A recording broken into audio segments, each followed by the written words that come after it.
자, 안녕하세요. 오늘은 11월 12일 오후 12시 강의를 시작하도록 하겠습니다. 자, 이미 잠깐 안내해 준 것처럼 그 5장의 마지막 강의 자료의 내용을 좀 수정했으니까 그걸 좀 설명을 하고 그 다음에 그 6장으로 다시 돌아가서 강의를 진행을 하도록 하겠습니다. 네, 여러분들이 그 혹시 5장 강의 자료를 다운받았으면 한번 비교를 같이 해가면서 보면은 좀 쉬울 것 같아요. 어디서부터 강의를 시작하냐면 탄소성 강성계수를 구하는 과정부터 시작을 하도록 하겠습니다. 우리 강의 자료 5페이지인데요. 자, 여기서부터 시작하도록 하죠. 자, 여기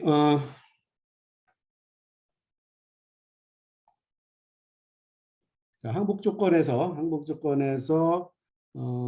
알파는 배응력으로 항복 곡면의 중심 축의 위치 혹은 뭐 중심점이라고 할까 이런 그 항복 곡면이 이동한 양인데 우리가 보통 이제 중심점 만약 원기둥 같은 거 원기둥 중심축 뭐 이런 걸로 생각할 수 있죠.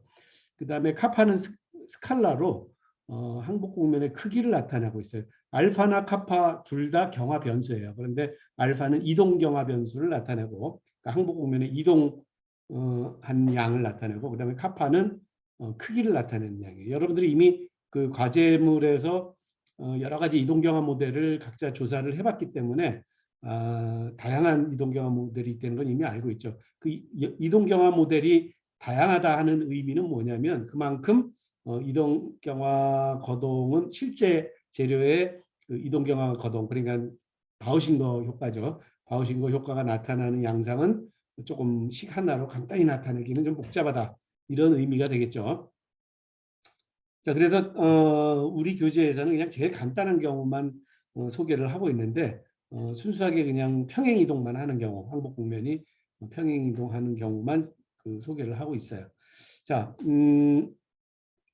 완전한 그 탄소성 강성계수를 구하기 위해서 등반경화랑 이동경화를 동시에 고려하려면 어떻게 하는가를 우선 일반적으로 얘기를 먼저 하는 거죠. 그래서 소성 유동 법칙의 비례상수를 구하기 위해서 일관성 조건을 펼치게 돼요. 일관성 조건은 한마디로 얘기하면 항복점 위에 놓여 있던 항복 국면 위에 놓여 있던 항복점은 가중이 진행되는 동안, 즉 항복이 계속 유지되는 동안, 즉 계속 소성 변형이 일어나는 동안에는 계속 항복을 하고 있어야 된다. 이 얘기죠, 그죠? 그래서 항복 조건에다가 시그마 플러스 디시그마, 그다음에 알파 플러스 디시그마 한 다음에 테일러 전개해서 1차 미분항, 1차 미소항을 DF라고 할 때 그 1차 미분항이 일단 제로가 돼야 된다 하는 게 바로 일관성 조건이죠.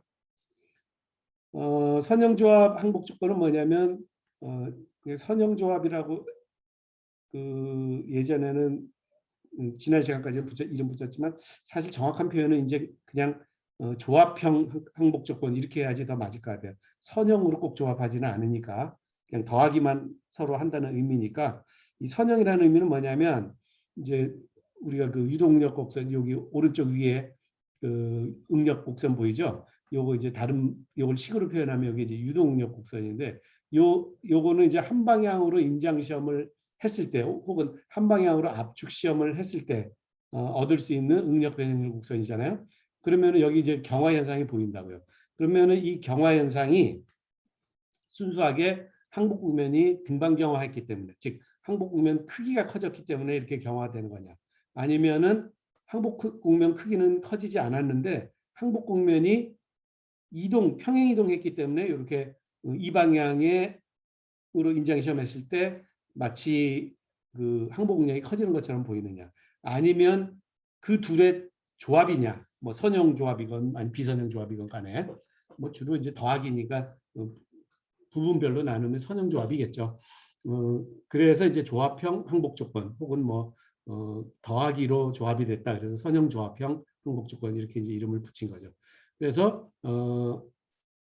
배응력 알파로 표시되는 항복 국면의 평행 이동의 결과로 인한 경화 현상과 그 다음에 항복궁의 크기가 커지는 경우에 그 경화 현상 두 개가 같이 나타나는 경우를 조합형 항복 조건이다. 뭐 이렇게 얘기를 하죠. 그래서 일관성 조건에 대입하면 DF는 이렇게 써지는데 여기에 지난번에 강의 자료에 잘못 나타낸 게 뭐냐면 여기다가 마치 1-베타 곱하고 한쪽에 베타 곱해서 전체 경화 현상이 1인데 그 중에 그 선형 아니야 등방성 경화로 인해서 항복 국면이 커지는 비율이 예를 들어 베타 나머지가 1-베타 이렇게 이제 잘못 적었었어요. 그런데 그것은 이제 어디에서부터 제가 잘못 적었냐면 전체 유동력에서 등방 경화로 인해서 항복 국면이 커짐으로 인해서 경화되는 비율이 베타.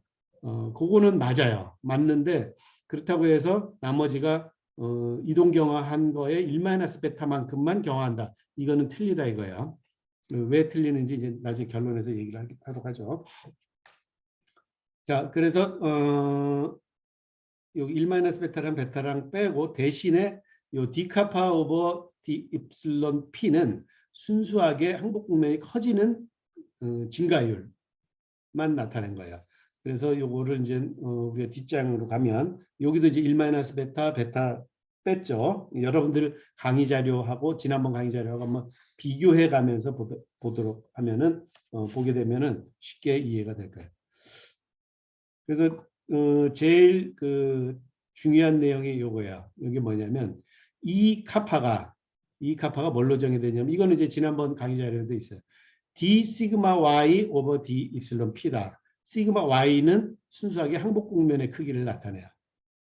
그래서 우리가 그 예를 들면은 홈미세스 타입의 항복 국면은 편차평면에서 이제 원으로 보이겠죠. 그죠? 그 원의 반지름의 루트입에 해당하는 게 시그마 Y죠. 그죠? 그런데 요거는 EP의 베타배. EP는 뭐냐면 유동력을 시그마 F로 여기 지금 이 카파는 시그마 Y로 나타냈고 그 도함수를 시그마 Y의 도함수를 나타냈고 EP는 뭐냐면 유동력의 도함수를 나타내고 있어요. 그러니까 유동력하고 항복력은 반드시 일치하지는 않죠. 그죠? 요거는 등방경화 플러스 이동경화를 모두 감안했을 때 어쨌든 그 방향으로의 항복 응력은 커지는 것처럼 보이니까 그걸 식으로 나타내면 그걸 시그마 F라고 나타냈다 이런 얘기죠. 그래서 여기서 EP에다 EP의 베타배만큼 등방경화 지분이 있다라고 본다면 베타가 0이면 이동경화만 일어나겠죠. 왜냐하면 이동경화 더하기 등방경화해서 전체 경화를 나타냈으면 베타가 1이면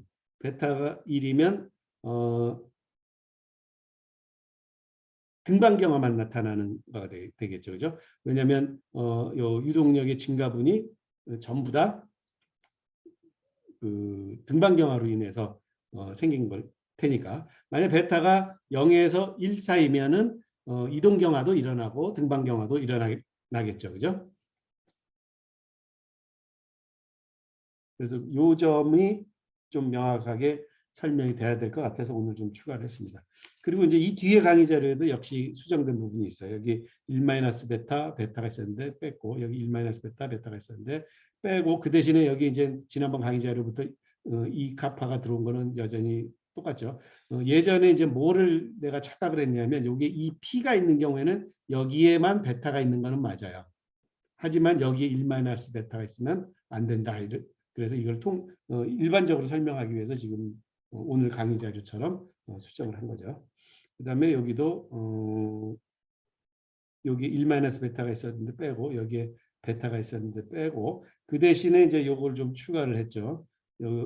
이 카파라고 하는 거는 EP의 베타배가 될 거다. 그리고 베타가 0이면 요 항이 다 없어지니까 순수하게 이동경화만 나타낼 거고 베타가 1이면 풀 등방경화를 나타내는 게 되겠죠. 그죠? 그러니까 그 경우에는 아마 이게 없어져야 될 거예요. C가 제로가 돼야 될 거예요. 그죠? 그다음 베타가 0에서 1 사이면은 등방 경화도 있고 이동 경화도 있어서 우리가 인장 시험한 방향으로 경화 현상이 일어나는 것처럼 보인다. 이런 얘기죠.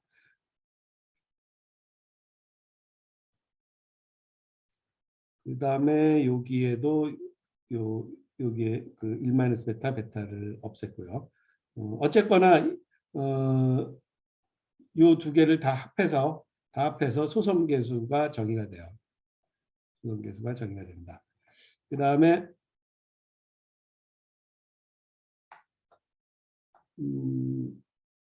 우리가 좀 유념할 거는 아까 이제 얘기했지만 항복 국면의 크기의 변화량은 항복 국면 자체 크기만의 변화율은 2카파. 그 다음에 유동력의 크기, 유동력의 증가율은 2p 이 그림에 나타나 있죠. 그리고 이 2p에서부터 소선계수 kp를 계산하죠. 그죠? 그러니까 이동경화 플러스 등반경화 다 해서 나타나면 소선계수 곱하기 라운드 F 오버 라운드 시그마의 자선 이렇게 되죠. 그래서 KP는 뭐 이렇게 계산할 수도 있다. 요 부분도 좀 수정이 됐어요. 지난번 여러분들이 처음에 다운받았던 강의 자료에서는.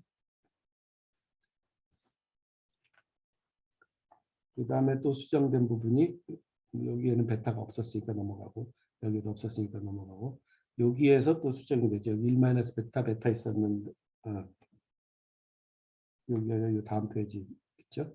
1 베타 베타 있었는데 전부 수정을 했고 그다음에 이제 마지막 장이 좀 수정이 됐어요.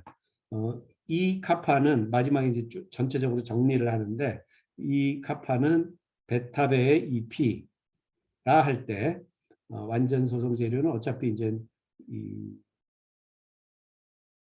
항복 국면의 유동력의 크기 자체가 늘어나지 않으면 완전 소송 재료라고 얘기해요. 이때는 항복 국면이 일정할 수밖에 없죠.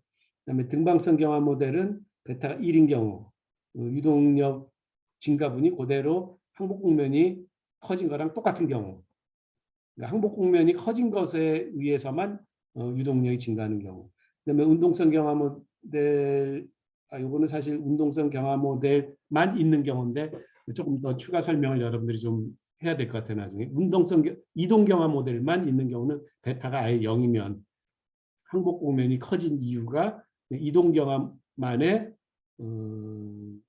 기여죠. 그죠? 이걸 좀 이렇게 고쳐야겠네요.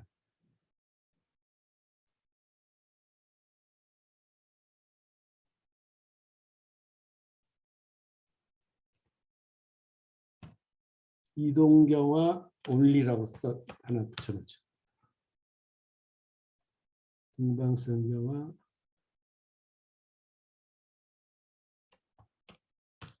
이렇게 좀 쓸까요? 이렇게 쓰는 게 좀 더 나을 것 같아요.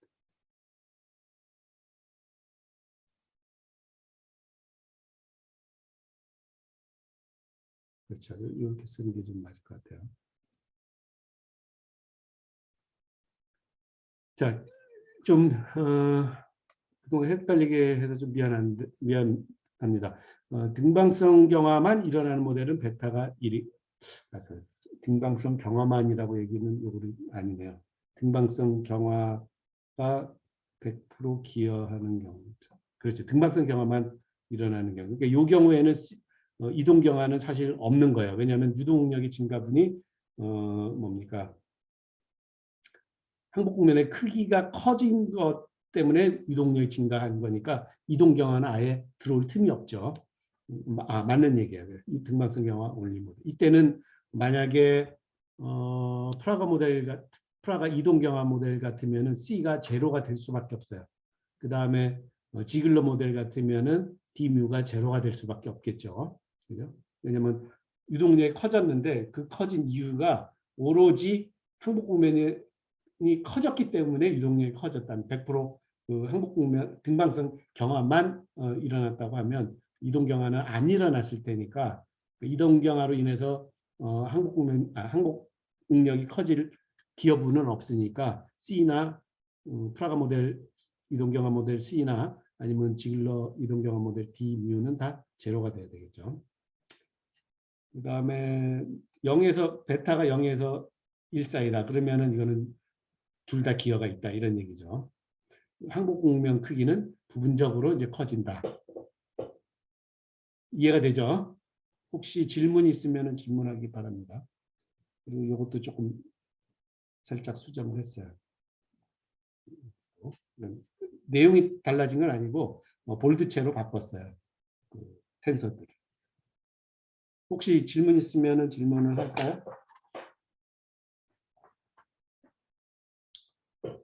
자, 그러면은 다시 이제 6장의 강의 내용으로 돌아가도록 하겠습니다.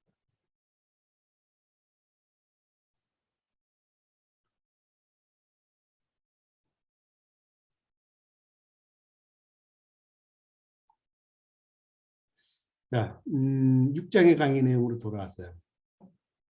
우리가 지난 시간에 이제 어디까지 정리를 했냐면 아무리 해도 그 변형률 텐서는 탄성 성분이랑 소성 성분이랑 덧셈 분해가 안 돼요. 유한 변형에서는.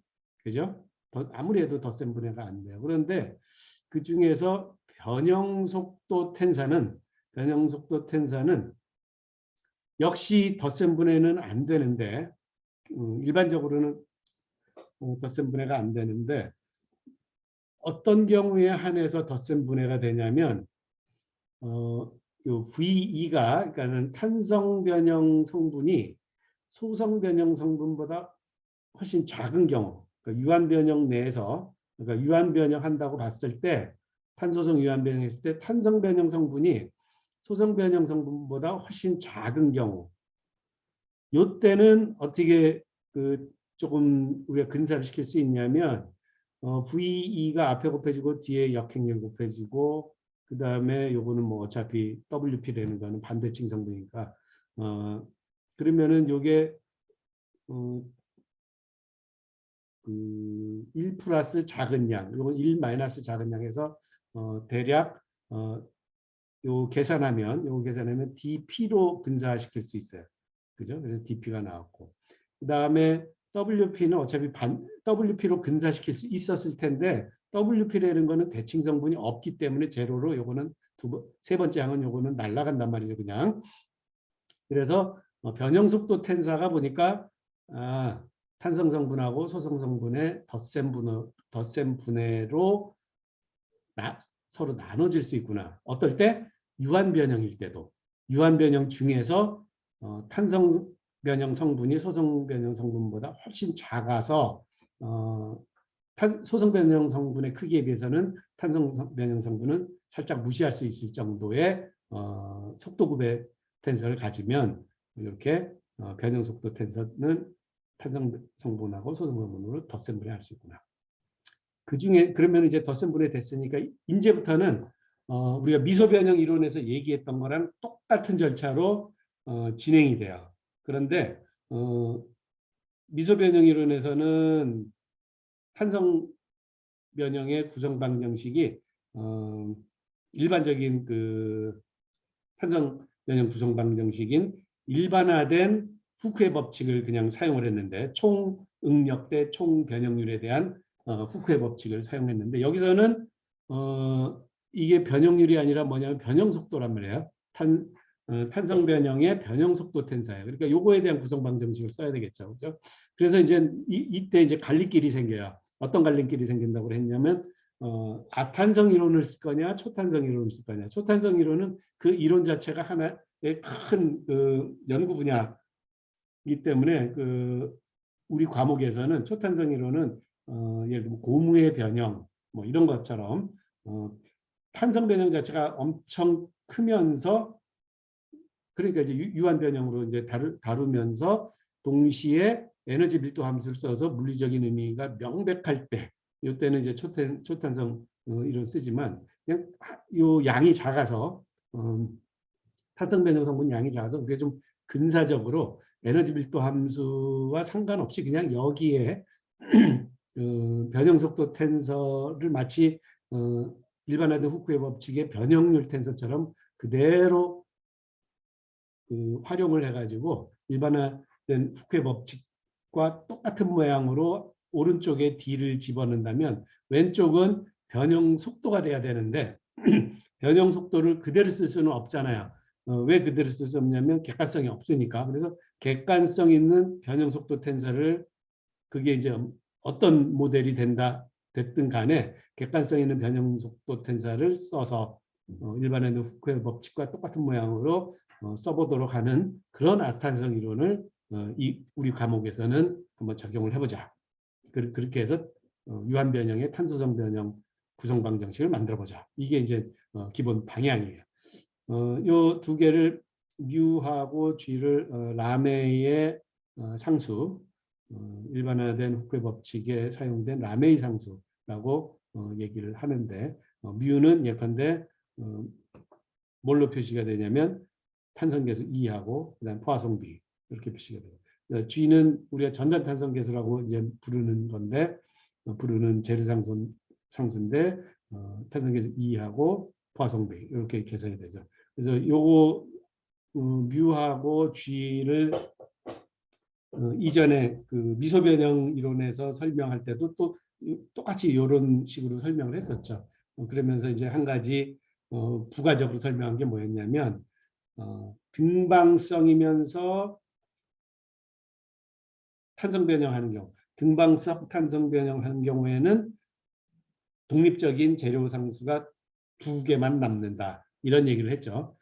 독립적인 재료 상수라는 건 뭐냐면 최소한 그 두 개의 재료 상수는 알아야지 탄성 변형 구성 방정식을 완전하게 정의할 수 있다. 즉 변형률 텐서를 알면 완벽하게 응력 텐수를 알 수 있거나 아니면 응력 텐서를 알면 완벽하게 변형률 텐서를 알 수 있거나 1대1 대응이 되니까 그러려면 그 숫자 두 개는 알아야 된다. 그런데 그 숫자 두 개는 재료가 가지고 있는 고유한 상수, 그래서 머티리얼 프로퍼티라고 얘기하죠. 머티리얼 프로퍼티.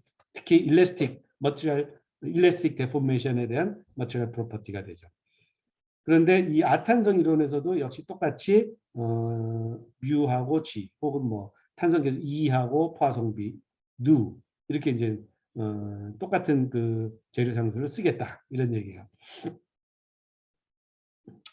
자 그러면은 아탄성 이론에 아까 방금 전에 요 전 슬라이드에서 요 왼쪽 응력 속도에 항해 객관성 있는 응력 속도를 쓰면은 아탄성 변형에 대한 구성 방정식이 성립이 된다. 이렇게 이제 얘기를 했잖아요. 그러면은 변형 속도가 들어갔을 때 응력을 계산할 수 있을 거 아니냐.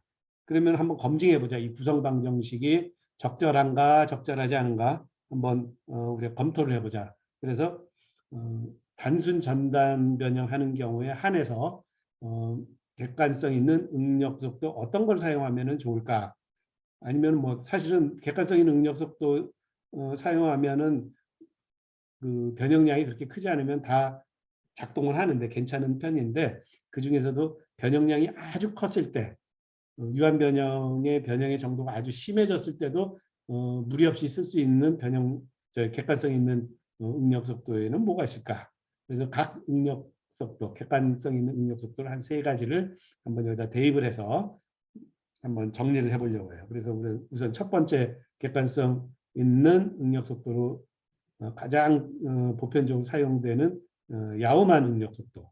야우만 응력 속도는 우리가 이미 소개를 했었죠. 그래서 코시 응력 텐서의 물질미분, 물질도 함수에다가 스핀 텐서 곱하기 코시 응력을 곱한 거 빼고 그다음에 응력에 스핀 텐서 곱한 거 더하고 이게 야우만 응력 속도예요. 이게 객관성이 있다는 건 우리가 이미 알고 있어요. 그다음에 트루스텔 응력 속도 요 정도로 표현되는데 이것도 객관성이 있다는 거 알고 있어요. 그다음에 실질적으로 가장 많이 쓰이는 게 이제 그린 맥키니 응력 속도인데 이것도 객관성 있다는 걸 우리가 미리 알고 있어요. 이 세 개의 객관성 있는 응력 속도에는 각각 그 뭐가 계산이 돼야 되냐면 야우만에는 스핀 텐서를 알고 있어야 돼요. 그 다음에 트루스델은 속도 구배 텐서, 그다음에 속도 구배 텐서로부터 계산되는 응력 속도 텐서 알고 있어야 돼요. 그 다음에 그린 맥키니 응력 속도에는 극분해 정리했을 때 RU 디컴포지션 했을 때 R 혹은 R 닷 둘 다 알고 있어야 돼요. 그래서 이제 각각 한번 평가를 해보자면 평가 대상은 이제 어떤 응력이 나올 거냐, 어떤 경우에 이 응력을 지금 평가하려고 하냐면 이런 단순 전단의 경우를 한번 생각을 해보죠. 자, 이렇게 이제 바닥을 잡고 한 끝점 B를 왼쪽에서 오른쪽으로 이렇게 밀면은 이렇게 이제 밀려가서 마치 카드 덱이 옆으로 쭉 밀면은 이렇게 이제 평행사 변형처럼 밀리는 이런 밑변을 잡고 변형시키는 거를 단순 전단이라 그래요. 그 다음에 요거를 요 점선이었던 정사각형 생각할 때 0점에서 1, 요 길이가 이제 1인 정사각형이라고 생각하면 요 꼭지점을 이 45도 방향으로 쭉 잡아 늘리면은 마름모 형태로 이렇게 늘어나지 않겠어요? 한쪽 방향으로 잡아당기면 다른 쪽 방향으로는 이제 줄어들겠죠. 그러면은 걔를 이렇게 45도 돌려서 생각해 보면 잡아당기는 거지만 우리가 그냥 이 XY 좌표 평면에서 보면 역시 전단 변형이라고도 볼 수가 있어요. 그 변형을 모원에서 돌려보면 그런 경우는 이제 순수 전단이라고 하는데 그 순수 전단은 전단 응력 성분만으로 응력 그 텐서의 전단 응력 성분만 나타나고 수직 응력 성분이 없는 경우가 이제 순수 전단인데 단순 전단의 경우도 순수 전단 단순 전단에서는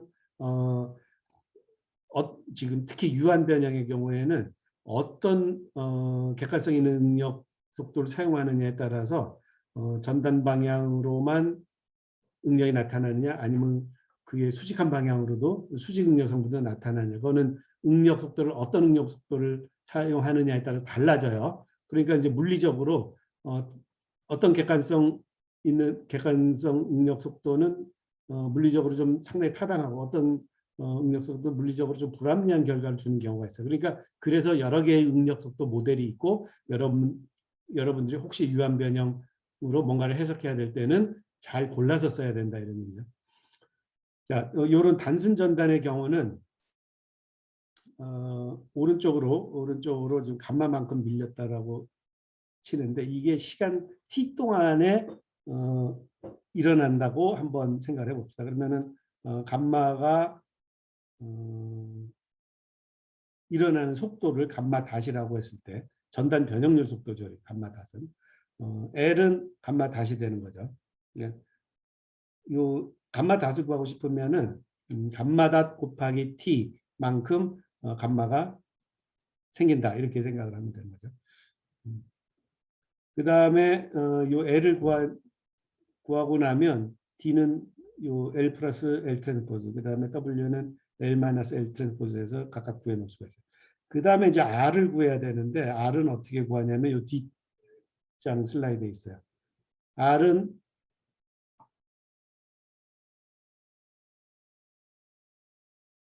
그렇죠. R은 RU 디컴포지션한 결과 그 회전한 각도를 그 변형의 회전 성분을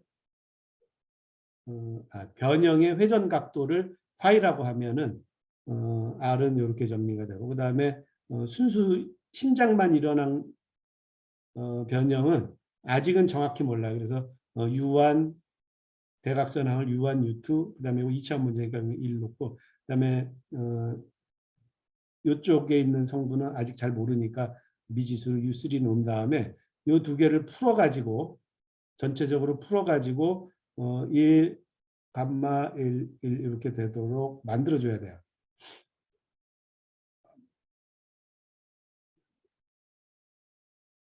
그러면은 U1은 각도 파이로 표현하면 코사인 파이, U3는 사인 파이, U2는 코사인 파이 플러스 감마 사인 파이 이렇게 돼야 되죠. 그래서 각도 파이를 감마로 나타내면 2분의 감마가 되고 만약에 감마가 한 0.2 정도 됐다면 돌아간 각도는 회전각은 5.71도 정도 돼요. 요거는 여러분들이 요거 탄젠트 파이 한번 계산해 보면 되죠. 그러면은 요 감마랑 앞 그림에서 보여줬던 파이랑은 어떤 관계에 있느냐? 제가 한번 간단히 손계산을 해보니까 자, 요게 감마가 0.2 정도 밀려갔다. 요 지점에서 0.2만큼 밀려갔다. 요 길이가 이제 1일 때. 그러면 이때 각도 세타 구할 수 있죠. 각도 세타 누가 구해서 채팅창에 올려볼까요? 각도 세타 얼마야?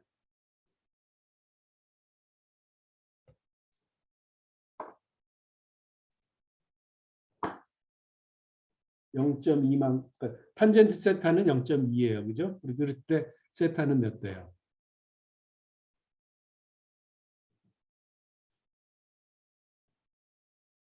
아무도 계산 안 해? 요 각도. 그러니까 단순 전단에서 수직선이 밀려간 각도가 세타죠. 그죠? 수직선이 밀려가고 수평선은 그대로 그 각도, 이 각도를 유지하고 있죠. 이 각도, 각도 세타는 감마 0.2에 대해서 몇 도가 나옵니까? 아무도 대답을 안 하네.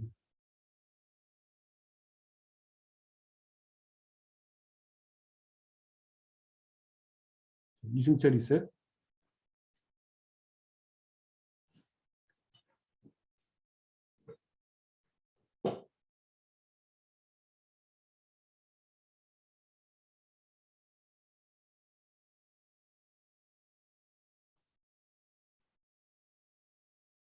그렇죠. 11.3도. 11.3도 나와요. 자, 감마가 0.2면은 세타는 11.3도 나와요.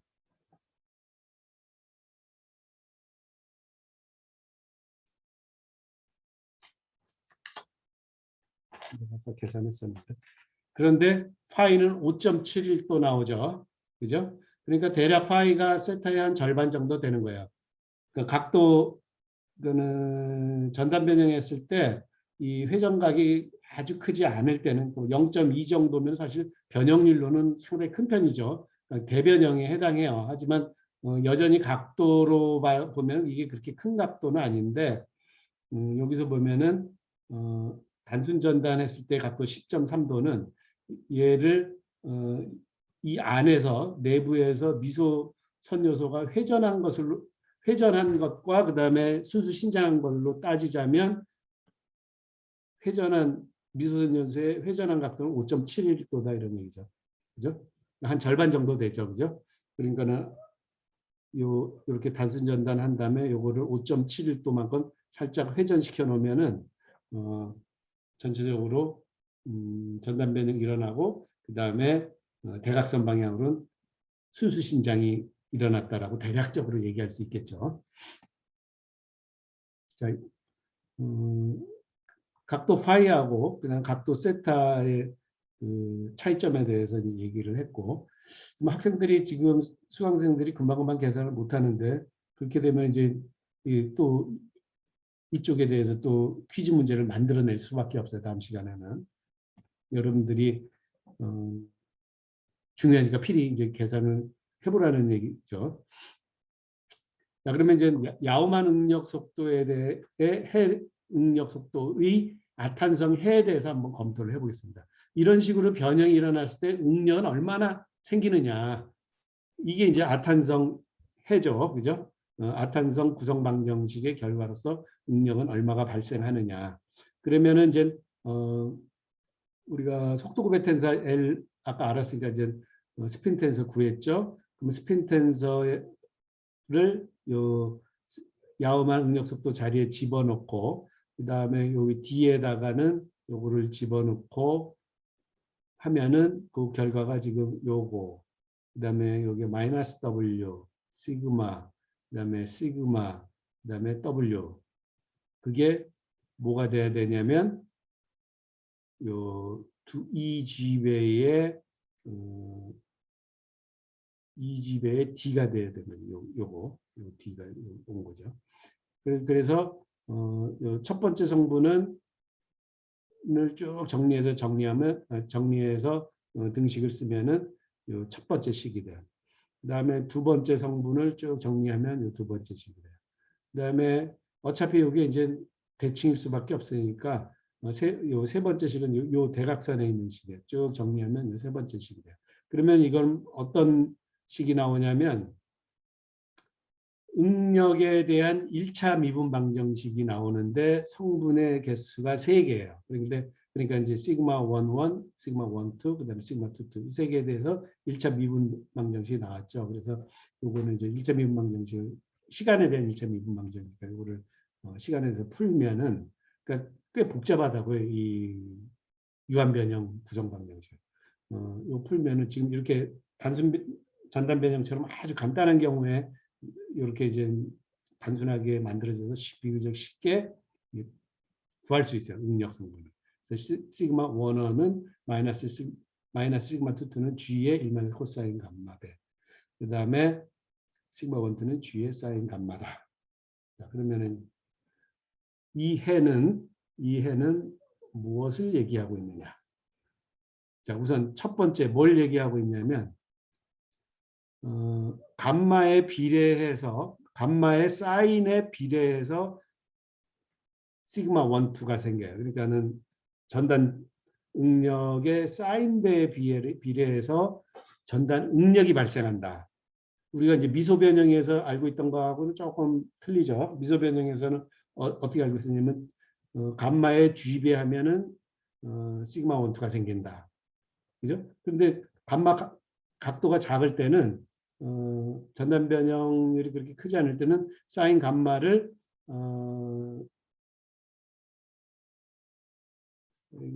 감마로 근사할 수가 있죠. 그죠? 근데 감마 커지기 시작하면 이제 차이가 점점 많이 나요. 하나 독특한 것은 단순 전단을 하고 있는데 수직 방향으로도 응력이 생긴다. 뭐 이런 얘기죠. 그죠? 1번 방향으로는 인장, 2번 방향으로는 압축 응력이 생기고 있다. 그래서 아주 독특한 해가 나와요. 이거는 이제 감마가 굉장히 작을 때는 그 양이 상당히 작지만 감마가 커지기 시작하면 1마이너스 코사인 감마가 꽤 어떤 값을 갖기 때문에 수직응력 성분도 점점점 큰 수직응력 성분이 나타난다. 그러니까는 카드덱 같은 걸 옆으로 이렇게 쭉 미는데 그 변형이 커지면 막 이렇게 수직 방향으로도 응력을 받는다. 그 얘기나 마찬가지죠. 그래서 조금 이제 문제가 살짝 있어요.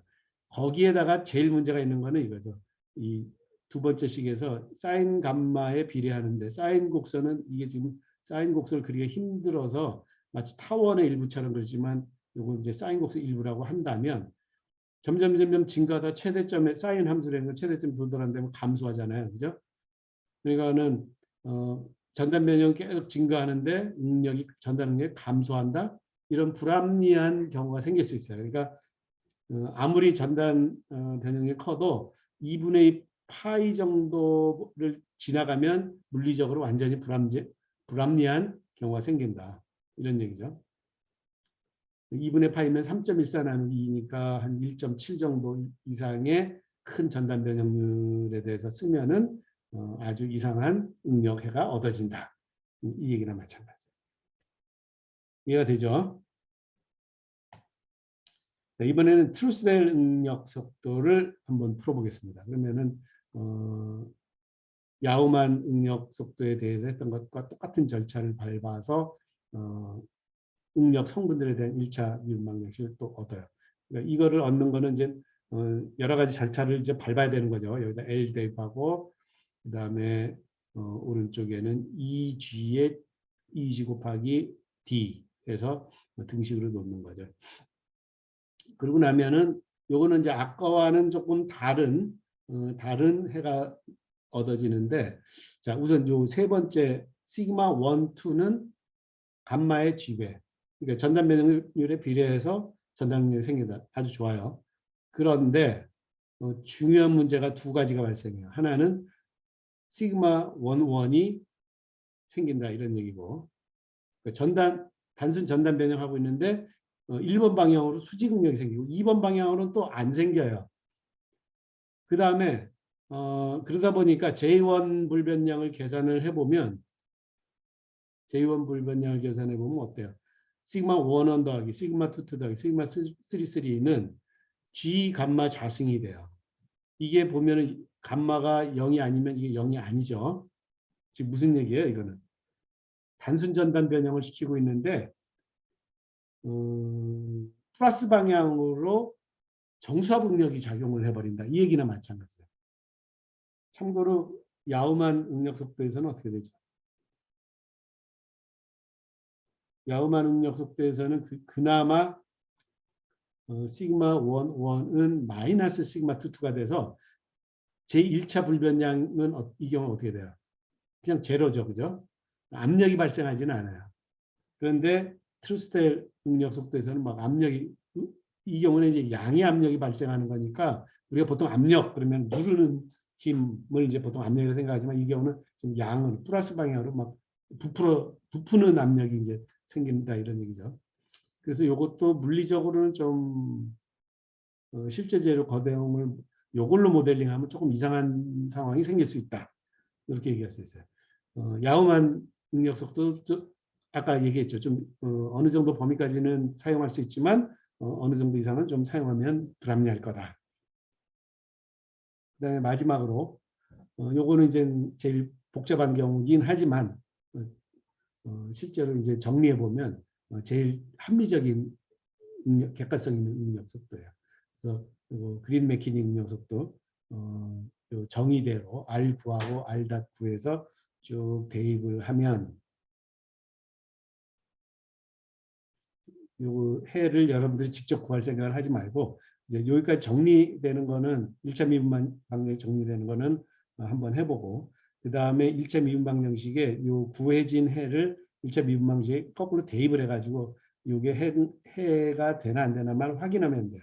요거는 그린 매키닝 력 속도는 1차 불변량도 제로고, 그러니까 압력도 발생하지 않고, 그러니까 수직 응력 성분이 좀 생기는 면은 있지만 다른 모든 면에서는 그런 대로 합리적이에요.